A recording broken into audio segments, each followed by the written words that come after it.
Antarctica in summer. After months of darkness, at last the sun has reappeared. Even for icebreakers, voyages into the South Polar Sea are risky. Gigantic icebergs and stormy seas are added dangers.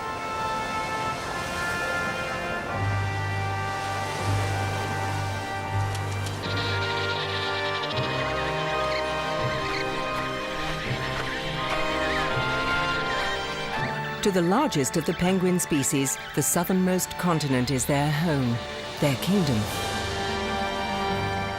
To us humans, it consists of tales.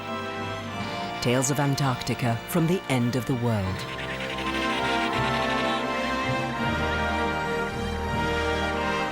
Part of the sub-Antarctic islands. Other than a British governor and a couple of scientists, the island is uninhabited. Mountains, snow and ice dominate the landscape. At 2,934 meters, Mount Paget is the highest peak. All around the island, more than 160 glaciers flow into the sea.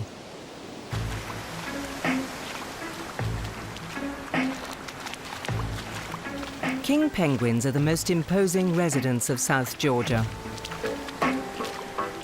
In the southern hemisphere spring, they gather in the island's bays.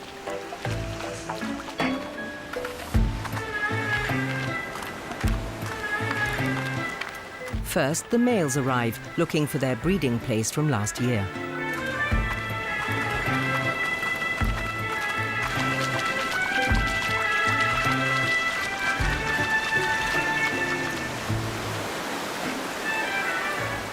When they dive into the water, they do it together in groups, a reliable survival strategy to escape predators lurking underwater.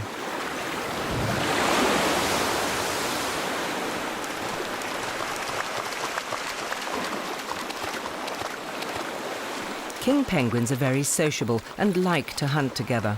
Their prey is mainly fish and squid. After around 150 dives a day, they must find a place to rest up on the beach. The narrow, ice-free beaches between the glaciers and the sea offer shelter from the wind and weather, not just for penguins, but also for seals and other creatures. During the breeding season, king penguins are strictly monogamous. On land, grown penguins have no natural enemies in South Georgia. But not all of them will return from their extensive fishing expeditions in the sea. Orcas and other predators take their toll.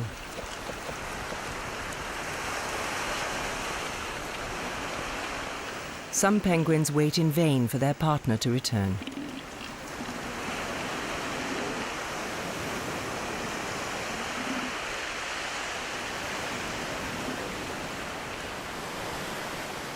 Their distinctively marked plumage protects them against the cold.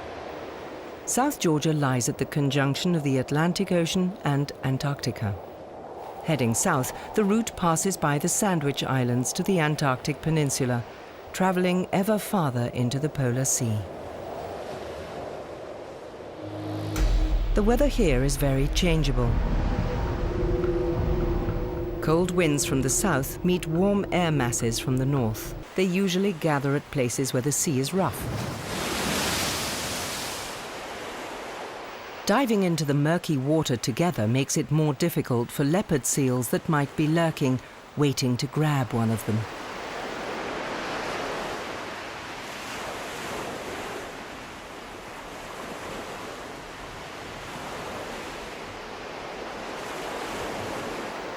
Like all penguins, on land they appear to be quite clumsy. Their streamlined bodies are best suited to a life in the water.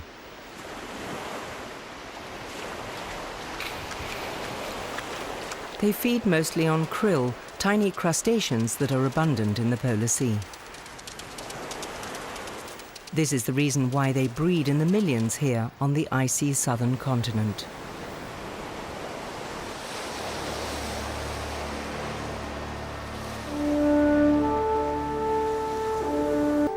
The Antarctic Peninsula is still the warmest place. In summer, temperatures can reach above freezing, melting the ice and creating bizarre formations. Sometimes a gigantic table iceberg gets stranded near the coast.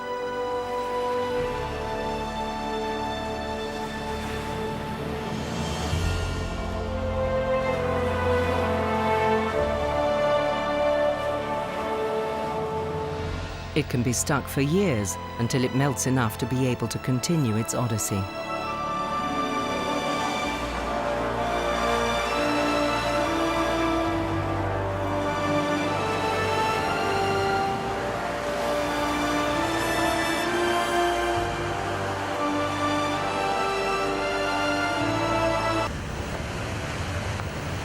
So for most ships, the Antarctic Peninsula is their last port of call.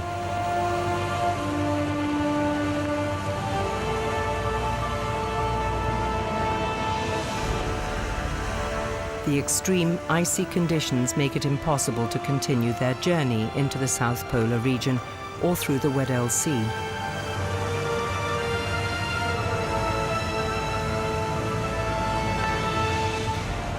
Even in the summer months, the ice prevents any headway being made in many places.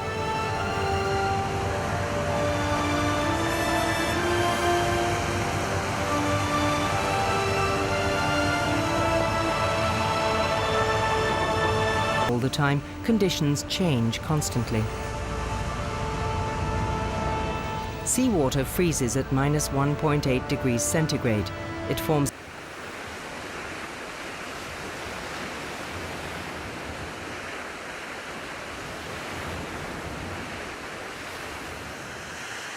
The Weddell Sea is famously known as the iceberg factory.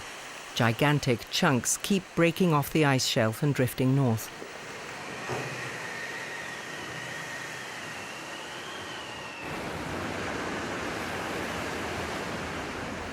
Along the Antarctic coastline, there are no natural harbors to weigh anchor.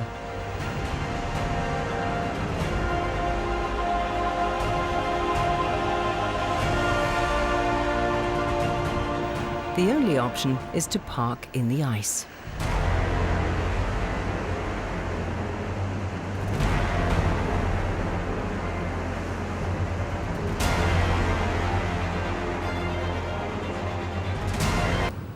In the middle of a blindingly white ice desert, stretching 2,000 kilometers to the south.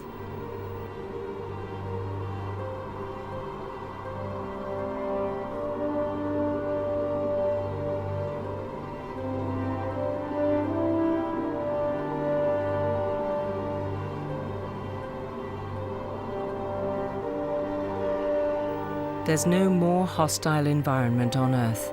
It would seem as if nothing could survive here.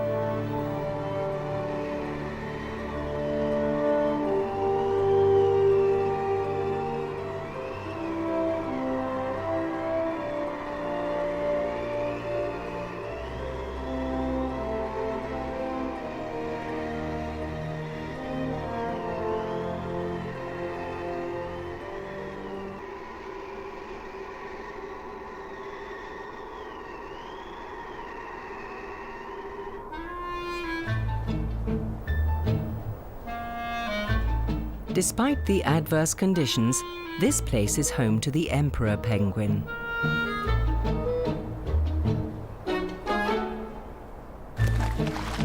Its hunting grounds are accessed through a hole in the ice.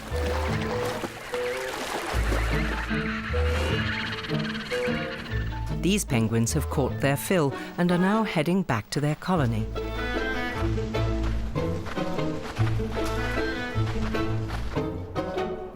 This could be several kilometers from the water, a long trek for short penguin legs. But they have more than one method of locomotion at their disposal.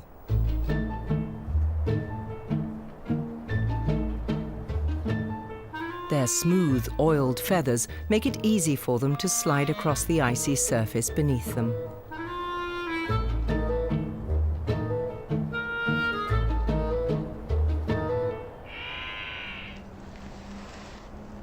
Emperor penguin colonies are often very far away from the sea, safe from the melting ice in spring.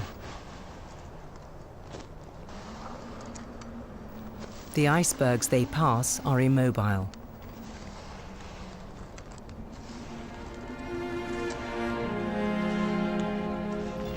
Frozen prisoners of the white Antarctic wasteland.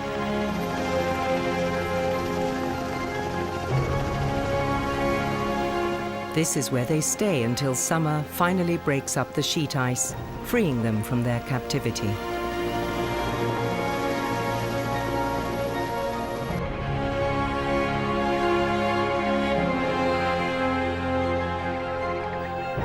Wind and weather create bizarre formations.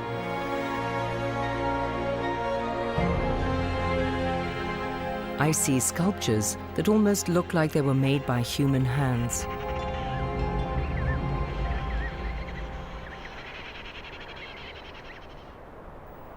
It's hard to believe that this barren landscape could harbor any life at all.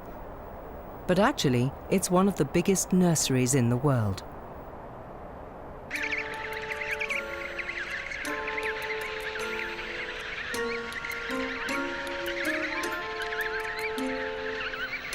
This is where emperor penguins raise their young. A risky breeding strategy, but one that generally pays off. In such a desolate area, there are few enemies, and the young can grow up in relative safety.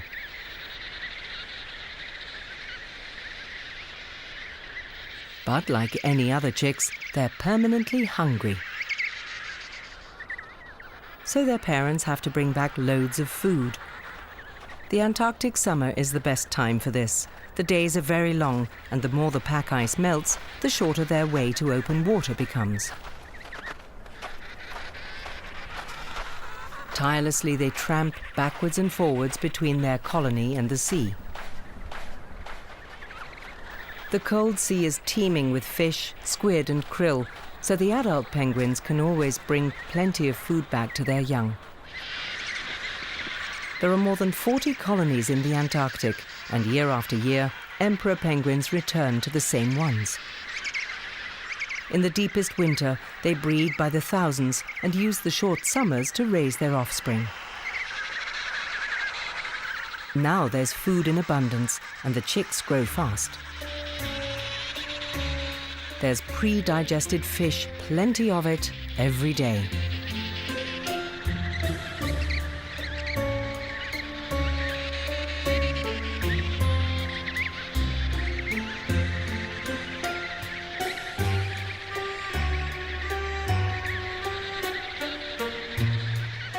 Their fluffy down plumage give the chicks excellent protection against the cold.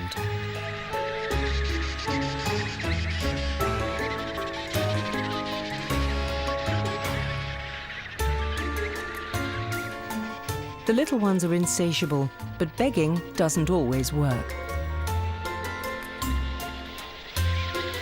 When the supplies in the parent's stomach have been eaten, they have to set off again to get more food.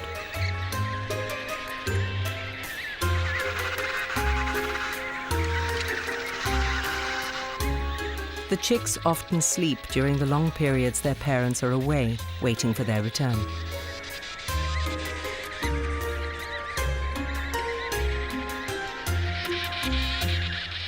Emperor penguins are the only animals that spend most of their lives in the Antarctic.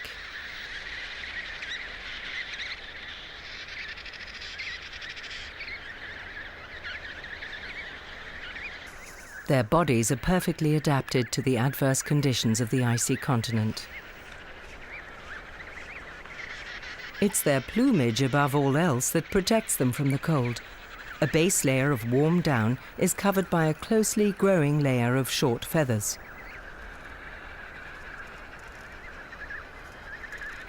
The top feathers are constantly oiled by a secretion from the preen gland, making the penguin's body completely waterproof. They also have a thick layer of fat, which helps them to withstand temperatures of up to -60 degrees centigrade. Loud calls help them to identify partners and offspring.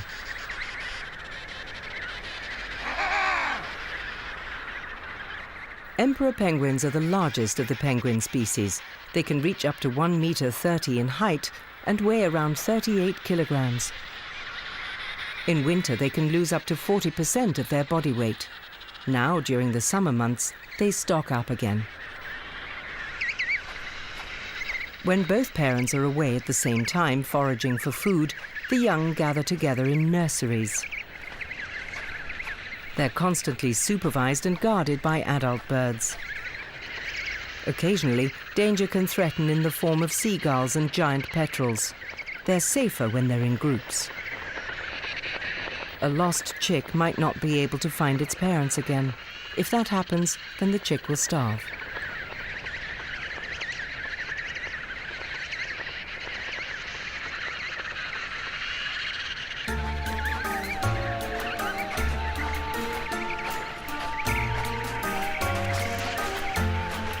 In the safety of the group and looked after by adults, the chicks often go on outings.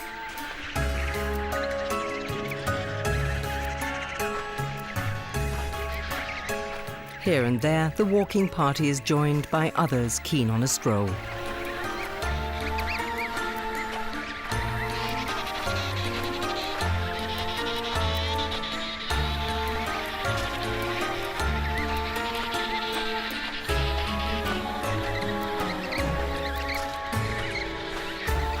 In a few weeks, they will grow their proper waterproof penguin plumage.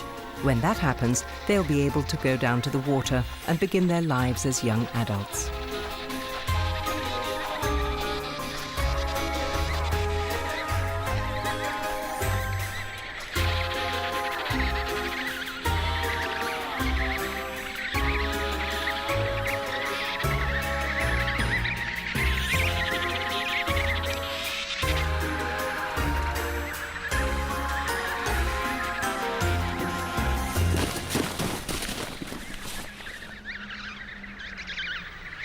The chicks are always looked after by both parents. It's almost impossible for a single parent to catch enough food to raise a young chick on its own.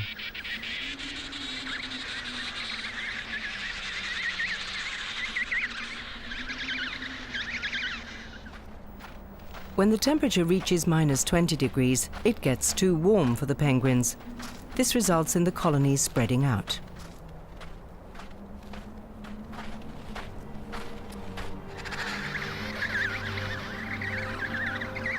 The families redistribute themselves and form scattered groups.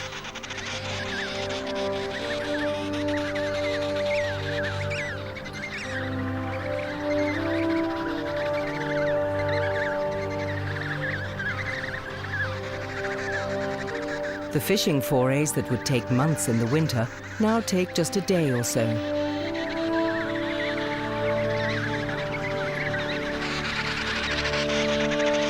Towards evening, most of the penguins return to their own colony.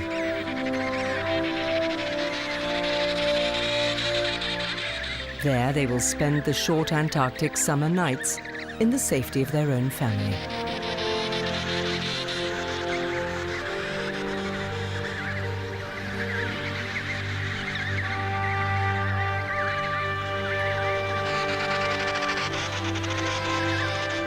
For emperor penguins, this is their home, their retreat. As humans, we wonder about the marvels of this world.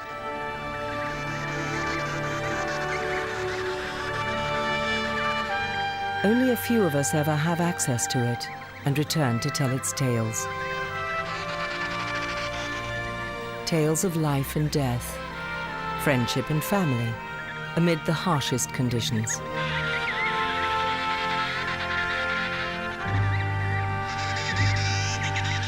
Tales of Antarctica, from the end of the world.